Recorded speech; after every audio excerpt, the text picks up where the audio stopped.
വിളിച്ചതാ. അവന്റെ കൂട്ടുകാരെല്ലാം കൂടെ ചെലവിന് ടൂർ കൊടുക്കണമെന്ന്. എന്തോ കോക്കം വെച്ചടി പറയും. കൂട്ടുകാരെല്ലാം കൂടെ ടൂറിന് പോകുന്ന ചെലവിന് കൊടുക്കണമെന്ന്. കൂട്ടുകാർക്കെല്ലാം കൂടെ ചെലവിന് കൊടുക്കണം. ഞാൻ കൂടെ ഉണ്ടാക്കി വെച്ചേക്ക് പോണം. അതല്ലെന്ന് കുഞ്ഞിന് എന്തേലും കൈമണി കൊടുക്കാനെന്ന്. എവിടാ പോന്നെ? എവിടാടാ പോന്നെ? മൂന്നാറാ പോന്നെ. മൂന്നാർ എന്തോ കാണാൻ പോവാ അവൻ. കാണാൻ ഇരിക്കാൻ പറ അവനോട്. മൂന്നാർ എന്തോ കാണാൻ പോവാടാ നീ. എന്നും ഞാൻ ഈ വീട്ടിൽ 2 മരമോത്ത കാണുമല്ലോ. നാട്ടിൽ പോയി അവിടെ പോയി എല്ലാ ആൾക്കാരെയൊക്കെ കാണട്ടെ. ഇന്നും ഇവൻ ഈ വീട്ടിൽ നിന്ന് ഈ തിരുമോന്ത കാണുന്നില്ലയോ? നാട്ടിലെങ്ങനെ പോയി നല്ലൊരു മോന്ത കാണും. അവൻ 2 മോന്തയുടെ കാര്യമാണല്ലോ പറഞ്ഞു. ഒരെണ്ണം ഞാൻ ഇപ്പൊ കട്ട് ചെയ്തു. നീ മിടിക്കുക. ഇടയ്ക്ക് എന്നിട്ടേ അവൻ പറയുന്നത് എന്നോടും ഞാൻ പറയുന്നത് അവനോടും പറഞ്ഞാൽ മതിയല്ലോ. തീർന്നല്ലോ, പഠിക്കണ്ടല്ലോ, മിടിക്കുക. പൈസ വല്ലതും കൊടുക്കുന്നേ. എത്ര രൂപ വേണം ചൈന്?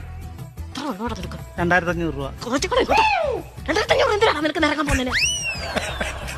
5000 രൂപ.